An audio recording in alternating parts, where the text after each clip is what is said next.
Hey, this is Canada Mike here at the Tampa RV Show, Super Short 2025. It's raining outside today, so I thought I'd spend a few minutes just to talk about the Play Plus.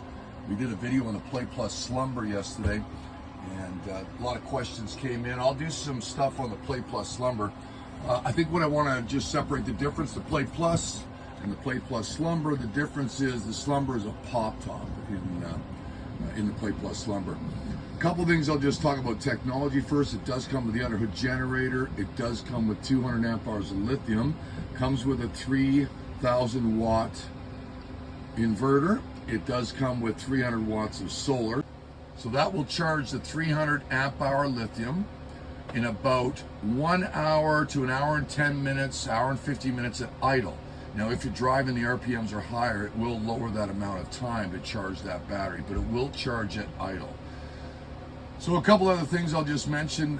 In the Play Plus, if you've looked at Roadtrek, like a Zion Slumber, or the Play in 2024, or Play Plus, or Play Slumber in 2024, we did a little change. One of the changes is, you'll notice that this wardrobe used to actually be on this side. I really like the change because it just opens it up, gives you way more space. It feels a little more spacious, and that's important in a Class B van. I find I'm a little bit claustrophobic, so I find that if there's a bathroom in the rear, I find that I'm a little confined inside the RV. I also found that the wardrobe over here kind of does separate it, but for me, it felt a little confined also, so I really like the idea of moving the cabinet over. We also did some LED track lighting to give you more brightness. I find that a lot more light makes it feel a lot more open and helps me with my confined feeling. If I have that, you might have that also. And then what we did is we did opposing sofas. So what I like, because I got a TV back here, what I like is I can watch TV from the front, but I can watch from the back, but I can recline this a little bit to be more comfortable. And then we can also, I can have one bed set up. So this is an electric power sofa. That gives me the ability to sleep. If I'm by myself, I can sleep by myself and still have a sofa to sit, and I can get out of bed very easily. And then if I do want to make it a king bed, I'll just try to get out of the way so you can see this opposing sofa that will make a king bed quite easily if I need that. So I'll just put those up. Also, in the front of the RV, we have a place for a table. If we can just show that table. So I almost have a second sitting area. So if I'm with somebody and they're gonna have a nap, or I'm sleeping or watching the game, you have another area. You can have a cup of tea, read a book, what have you. I can also use it as extra counter space. If I'm cooking or what have you, I can cook here and have some more counter space to do dishes or what have you. Now this table also does work in the back, so I have a table that I can sit, play cards, or enjoy some company in the back. And then what we did is we're using solid surface countertops. We're using a flip-up table for some extra counter space. Okay, I want to show you a couple features. I really like the functionality of our galley. So this is probably the most popular, everybody says, is the pantry. And then we actually have a functionable space for pot drawers, for your pots and pans or what have you. And then importantly, you'll see some RVs look like they have a lot of storage, but there's a lot of small little compartments that really isn't that functional. So this is very functional to stick toasters or what have you. So I do like that galley. Also the drawers. Oh, in here, actually, you'll notice this color of the galley, and then there's an option of a deep sea blue too, so you can have this in this.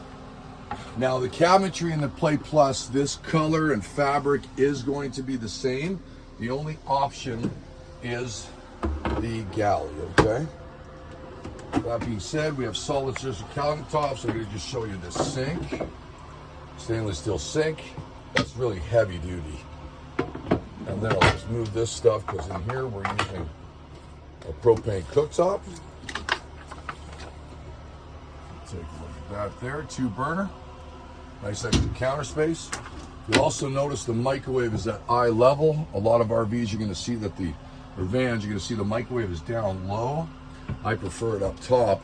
And then we're using a Vitrifrigo fridge, which we'll just show. This is a 5.3 cubic foot compressor fridge. This actually is an Italian maker, and it's compressor.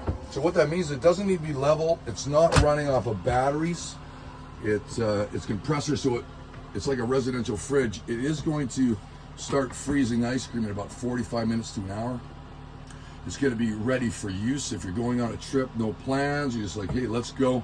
This is going to get really cold in about an hour. You can start using that. Some of the other fridges you'll find in the industry are gas electric. It takes a long time to get the fridge to operational, that you can use it, so it kind of prolongs your trip. The other thing being 20 foot 9 inches, I like to consider this a van that gives you the ability to RV. And you might say, okay, Mike, what does that mean?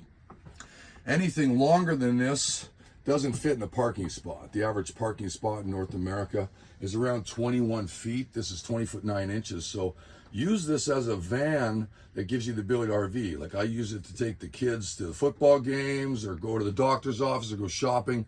I even throw lumber inside here once in a while and use it for a utility van because I can fit anywhere and park it anywhere. So size is important when you're looking at vans, depending on your lifestyle.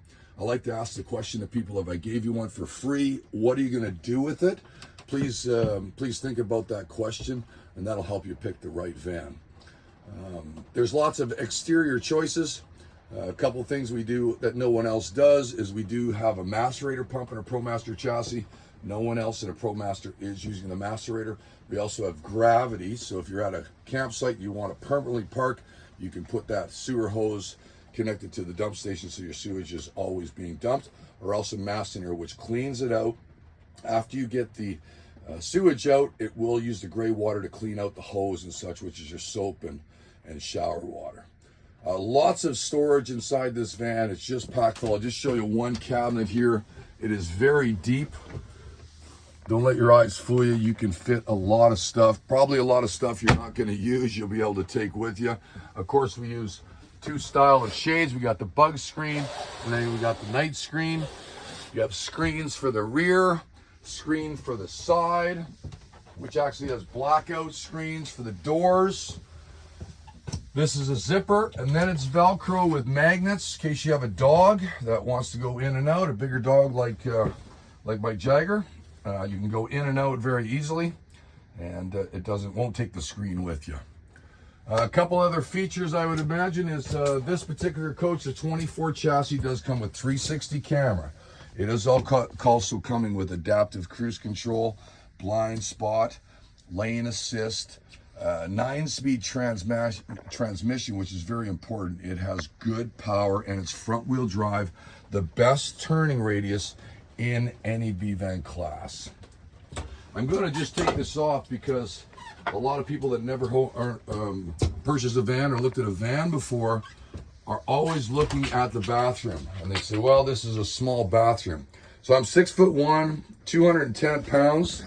What I'm going to do is just kind of show you that I do have quite a bit of room to get what I need done. And then I'll shut this because it angles to give me about 3 more inches of elbow space. You probably didn't hear that, but I have more room.